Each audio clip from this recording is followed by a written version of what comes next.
बौद्ध कथा 8 महत्वाकांक्षा का मूल हीनता का भाव। मैं महत्वाकांक्षा की धुरी पर घूम रहे जीवन वृत्त को नरक कहता हूँ।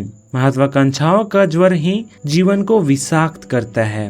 मनुष्य जिन बड़ी से बड़ी रुग्णताओं और विक्षिप्तताओं से परिचित है, महत्वाकांक्षा से बड़ी बीमारी उनमें से कोई भी नहीं है, क्योंकि जो चित्त महत्वाकांक्षाओं की हवाओं से उद्वेलित है, शांति, संगीत और आनंद उसके भाग्य में नहीं हो सकता है। वह स्वयं में ही नहीं होता है, और शांति, संगीत और आनंद तो स्वयं में ही होने के फल हैं। जो स्वयं में नहीं है वही अस्वस्थ है। स्वयं में होना ही तो स्वस्थ होना है। एक युवती पूछती थी, इस महत्वाकांक्षा का मूल क्या है? मैंने कहा, हीनता का भाव, अभाव का बोध। निश्चित ही हीनता का भाव और महत्वाकांक्षी चेतना विरोधी दिखाई पड़ते हैं, लेकिन क्या वे वस्तुतः विरोधी हैं? नहीं, वे विरोधी नहीं है, वरन एक ही भाव दशा के दो छोर हैं। एक छोर से जो हीनता है, वही दूसरे छोर से महत्वाकांक्षा है। हीनता ही स्वयं से मुक्त होने के प्रयास में महत्वाकांक्षा बन जाती है।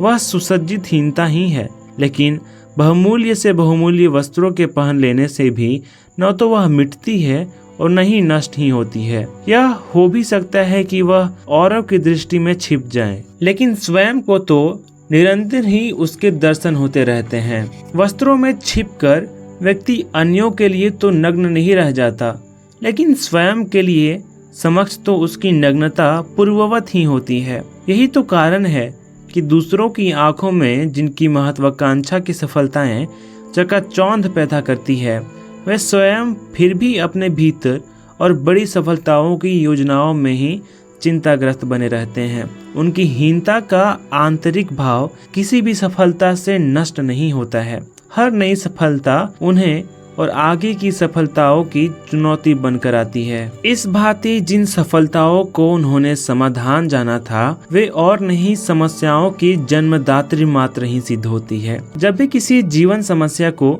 गलत ढंग से पकड़ा जाता है, तो परिणाम यही होता है। समस्या के समाधान समस्या से बड़ी समस्याएं बनकर आते हैं। यह स्मरण रखना आवश्यक है कि किसी भी रोग को ढांकने से कभी भी कोई छुटकारा नहीं है। इस भांति रोग मिटते नहीं, विपरीत और पुष्ट ही होते हैं। हीन भाव ग्रंथि से पीड़ित चित्त उसे ढांकने और भूलने के प्रयास में ही महत्वाकांक्षा से भर जाता है। महत्वाकांक्षा की त्वरा में स्वयं को विस्मरण करना आसान भी है। फिर चाहे यह महत्वाकांक्षा संसार की हो या मोक्ष की, इसे कोई भेद नहीं पड़ता है। महत्वाकांक्षा मादक है, उसका नशा गहरी आत्मविस्मृति लाता है। लेकिन व्यक्ति जिस नशे का या नशे की जिस मात्रा का आदी हो जाए, फिर उसे मादकता नहीं आती है। इसलिए चित्त को नशों की ज्यादा से ज्यादा मात्राएं चाहिए और नए नए नशे चाहिए। इसलिए महत्वाकांक्षाएं बढ़ती ही जाती है, उनका कोई अंत नहीं आता है। उनका अर्थ तो है, पर इति नहीं है। और जब सांसारिक महत्वाकांक्षाओं से व्यक्ति ऊब जाता है या उसकी मौत निकट आने लगती है, तो फिर तथाकथित धार्मिक महत्वाकांक्षाएं शुरू हो जाती है। वे और भी इंद्रजालित हैं, उनका नशा और भी गहरा है, क्योंकि प्रत्यक्ष में उनकी उपलब्धि न होने से उनके अंग भंग होने का भय भी नहीं होता है। व्यक्ति जब तक स्वयं की वास्तविकता से अन्य होना चाहता है, तब तक वह किसी न किसी रूप में महत्वाकांक्षा के ज्वर से ही ग्रस्त होता है। स्वयं से अन्य होने की आकांक्षा में वह स्वयं जैसा है, उसे ढांकता है और भूलता है। लेकिन क्या किसी तथ्य का ढक जाना और उससे मुक्त हो जाना एक ही बात है?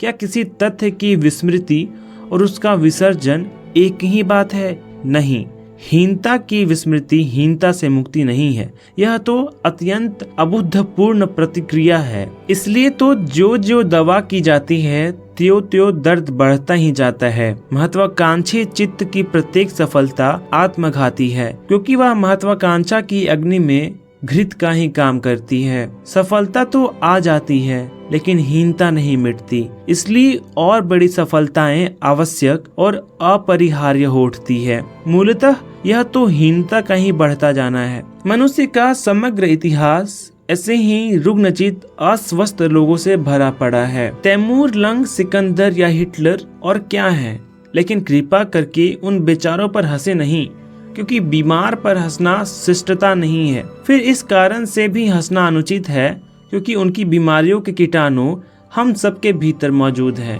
हम भी उनके ही वसीयतदार हैं। व्यक्ति नहीं, पूरी मनुष्य जाति ही महत्वाकांक्षा के रोग से ग्रसित है, और इसलिए तो वह महारोग हमारी दृष्टि में भी नहीं आता है।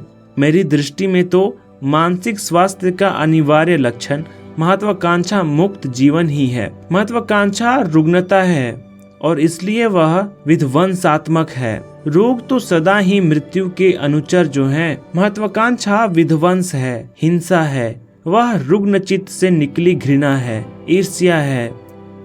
मनुष्य के बीच संघातिक संघर्ष वही तो है, युद्ध वही तो है। मोक्ष तक की महत्वाकांक्षा विध्वंस होती है, वह आत्महिंसा बन जाती है, वह स्वयं से ही शत्रुता बन जाती है। सांसारिक महत्वाकांक्षा औरों के प्रति हिंसक है, मोक्ष की महत्वाकांक्षा स्वयं के प्रति ही हिंसक है। जहाँ महत्वाकांक्षा है वहाँ हिंसा है। यह दूसरी बात है कि वह बहिर्गामी हो या अंतर्गामी, पर हिंसा सदा ही प्रत्येक स्थिति और रूप में विध्वंसक होती है। इसलिए केवल वे चेतनाएं ही सृजनात्मक हो सकती है जो महत्वाकांक्षा से मुक्त होती है। सृजनात्मकता केवल स्वस्थ और शांत चित्त से ही स्फूर्त हो सकती है। स्वस्थ चित्त स्वयं में ही स्थिर होता है और कुछ और होने की दौड़ उसमें नहीं होती है। कुछ और होने की दौड़ के धुएं में व्यक्ति उसे नहीं जान पाता है जो वह है, और स्वयं को न जानना ही वह मूल और केंद्रीय अभाव है जिससे कि सारी हीनताओं का आविर्भाव होता है। आत्मज्ञान के अतिरिक्त अभाव से और कोई मुक्ति नहीं है। महत्वाकांक्षाएं नहीं, आत्मज्ञान ही अभाव से मुक्त करता है, और उसके लिए चित्त से महत्वाकांक्षाओं की विदाई अत्यंत आवश्यक है। तैमूर और बैजद के बीच हुई एक चर्चा मुझे याद आ रही है। सुल्तान बैजद युद्ध में हार गया था और विजेता तैमूर के समक्ष बंदी बनाकर लाया गया था। उसे देखकर अनायास ही तैमूर जोर से हंसने लगा था। इस पर अपमानित बैजद ने बड़े अभिमान से सर उठाकर कहा था, जंग में फतह पाकर इतना गर्व मत करो तैमूर। याद रखो, दूसरे की शिकस्त पर हंसने वाला एक दिन खुद अपनी शिकस्त पर आंसू बहाता है। सुल्तान बैजद काना था और तैमूर लंगड़ा। काने बैजद की बात सुनकर लंगड़ा तैमूर और दुगनी तेजी से हंसने लगा और बोला था, मैं इतना बेवकूफ़ नहीं कि इस छोटी सी जीत पर हंसूं। मुझे तो अपनी और तुम्हारी स्थिति पर हंसी आ रही है। देखो ना, तुम काने और मैं लंगड़ा। मैं तो यह सोचकर हंसा कि खुदावंद हम तुम जैसे लंगड़ों कानों को क्यों बादशाहते देता है। मैं कब्र में सोए तैमूर से कहना चाहता हूँ, यह दोष खुदावंद का नहीं है। वस्तुतः लंगड़ों कानों के अतिरिक्त और कोई बादशाहते पाने को उत्सुक ही नहीं होता है। और क्या यह सत्य नहीं है? क्या यह सत्य नहीं है कि जिस दिन मनुष्य चित्त स्वस्थ होगा उस दिन बादशाहतें नहीं होंगी? क्या यह सत्य नहीं है कि जो स्वस्थ हुए हैं उनसे बादशाहतें सदा ही छूटती जा रही है? मनुष्य स्वयं में किसी भी भांति की हीनता पाकर उससे पलायन करने लगता है। वह ठीक उसकी विपरीत दिशा में दौड़ने लगता है और यही भूल हो जाती है, जबकि हीनताएं बहुत गहरे में आंतरिक अभाव की सूचनाओं से ज़्यादा नहीं है। प्रत्येक व्यक्ति ही आंतरिक अभाव में है। एक रिक्तता प्रत्येक को ही अनुभव होती है।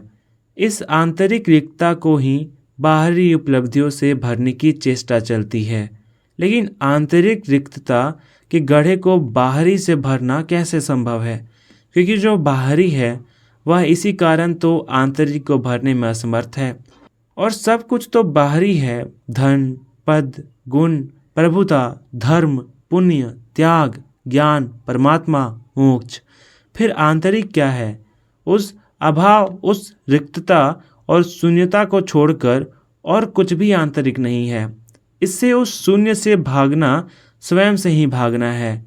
उसे पलायन स्वयं की सत्ता से ही पलायन है। उसे भागने में नहीं, वरन उसे जीने और जागने में ही मार्ग है। जो व्यक्ति उसमें जीने और जागने का साहस करता है, उसके समक्ष वह शून्य ही पूर्ण बन जाता है। उसके लिए वह रिक्तता ही परम मुक्ति सिद्ध होती है। उस ना कुछ में ही सब कुछ है, उस शून्य में ही सत्ता है, वह सत्ता ही परमात्मा है।